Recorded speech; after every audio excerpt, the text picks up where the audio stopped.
Buenas noches, yo voy a presentar acerca de la reseña histórica del currículo de Educación General Básica del Ecuador.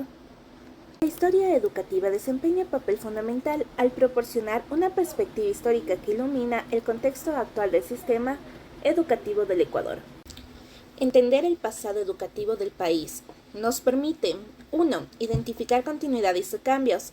Al explorar la evolución histórica se puede identificar patrones, continuidades y cambios en el sistema educativo. Esto ayuda a comprender cómo las políticas, las ideologías y las prácticas educativas han evolucionado con el tiempo. 2. Contextualizar decisiones actuales. Las decisiones y políticas educativas actuales a menudo están arraigadas en experiencias históricas, que permiten comprender el contexto histórico, proporcionando una base para analizar las razones detrás de las decisiones contemporáneas y evaluar su eficacia. Entender el pasado educativo del país nos permite 1. Identificar continuidades y cambios. Al explorar la evolución histórica se puede identificar patrones, continuidades y cambios en el sistema educativo. Esto ayuda a comprender cómo las 3. Evaluar desafíos y éxitos pasados. Al analizar los desafíos y éxitos en la historia educativa permite aprender lecciones valiosas, conocer las experiencias pasadas para ayudar a evitar la repetición de errores y poder replicar estrategias que hayan demostrado ser exitosas. 4. Entender la diversidad cultural. La historia educativa revela cómo se ha abordado la diversidad cultural en el pasado, que permite comprender cómo se han integrado o marginado diferentes grupos culturales en el sistema educativo, que contribuye a diseñar enfoques inclusivos en el presente. 5. Guía la formulación de políticas futuras. La historia educativa sirve como guía para la formulación de políticas futuras, ofrece perspectivas sobre lo que ha funcionado y lo que no, ayudando a diseñar estrategias más efectivas y adaptadas a las necesidades contemporáneas. Los principales periodos históricos de la educación en Ecuador. Educación incaica. En este periodo, la educación en lo que hoy es Ecuador estaba influenciada por la civilización inca. Los incas priorizaban la educación comunitaria centrada en la formación moral y práctica de habilidades útiles. La enseñanza se transmitía oralmente y estaba vinculada a las tradiciones y actividades agrícolas. En este periodo el tipo de educación que se daba era la educación estatal y la educación popular. En la educación estatal estaba el Yachayhuasi, que era la casa del saber para los hijos de la nobleza. Este método tenía la enseñanza de práctica, memorización y la experiencia. En ese recibían lo que es quichua, recibían lo que es esto de técnicas para el ejército, por decirlo así. Y además de eso, si es que no aprendían, eran azotados sus pies.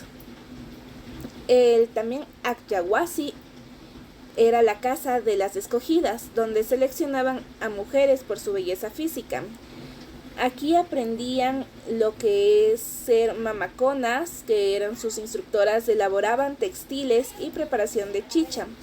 También estaba lo que es prepararse para ser parte de un culto o un premio para ser sacrificadas.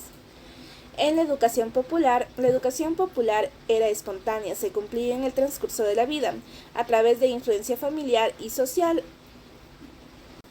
La educación en el periodo colonial. Durante la colonización, la educación en Ecuador estuvo fuertemente influenciada por la Iglesia Católica y se centró en lo que es la evangelización de la población indígena. Se establecieron escuelas y conventos para la educación de la élite colonial, mientras que la mayoría de indígenas tenía acceso limitado a la instrucción. Instrucción pública durante la República. Con la independencia se buscó establecer un sistema de instrucción pública para consolidar la nación. Aunque las ideas ilustradas influyeron, la educación seguía siendo elitista. Surgieron las primeras escuelas públicas, pero la educación masiva aún estaba por venir. El periodo morenista. En la era del gobierno de García Moreno, por eso se dice morenista, se busca consolidar el poder a través de la educación católica. Se establecieron numerosas escuelas, pero el acceso seguía siendo desigual. Se fomentó la educación religiosa y conservadora y se limitaron las influencias liberales. Educación fiscal. A finales del siglo XIX, durante el gobierno de Ignacio Temilla, se promulgó la Ley de Instrucción Pública, estableciendo la educación fiscal y gratuita. Sin embargo, persistían desafíos en términos de acceso y calidad. Educación en tiempos de Alfaro. En la época de Eloy Alfaro, a principios del siglo XX, se impulsaron reformas educativas, lo cual buscaba secularizar la educación.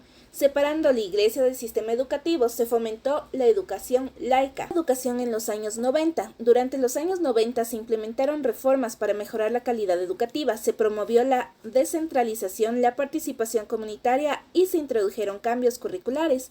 Sin embargo, persistían desafíos como la inequidad y la calidad dispar en las instituciones educativas.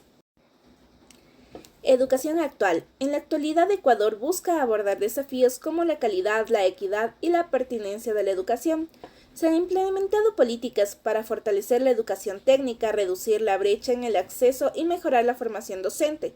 Además, se enfrentan a desafíos globales, como la integración de la tecnología en la educación y la adaptación a nuevas formas de enseñanza. Cada nivel tiene distintas asignaturas obligatorias diseñadas para garantizar el aprendizaje equilibrado y completo. El actual sistema educativo en Ecuador se rige por la Ley Orgánica de Educación Intercultural, promulgada en 2011, y el currículo del 2016.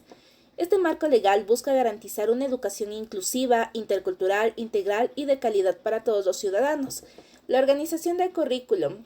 El currículo se organiza en áreas de conocimiento que abarcan diversas disciplinas. Algunas de las áreas de conocimiento son ciencias naturales y experimentales, lo cual incluye asignaturas como biología, física y química, ciencias sociales y ciudadanas, las cuales incluyen asignaturas como historia, geografía y educación cívica, matemáticas, enfocado al desarrollo de habilidades matemáticas y lógica matemática.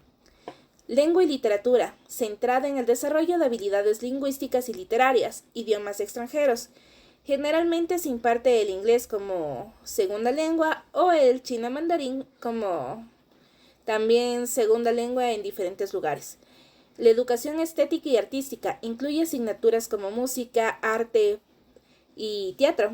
Educación física promueve la actividad física y el bienestar en tu salud. Podemos concluir que la evolución histórica de la educación en Ecuador revela un proceso dinámico de adaptación a las necesidades sociales, marcado por cambios significativos que han moldeado el sistema educativo actual. La importancia de la diversidad cultural y la promoción del pensamiento crítico se erigen como pilares esenciales del sistema educativo ecuatoriano. Además, podemos decir que la perspectiva de implementación de una nueva malla curricular se presenta como una oportunidad para fortalecer la adaptabilidad del sistema educativo, abordando desafíos contemporáneos y preparando a los estudiantes para un mundo en constante cambio. Muchísimas gracias por su atención. Seguiremos explorando juntos los caminos hacia una nueva educación más inclusiva, significativa y adaptativa a las demandas de la sociedad actual. Muchas gracias.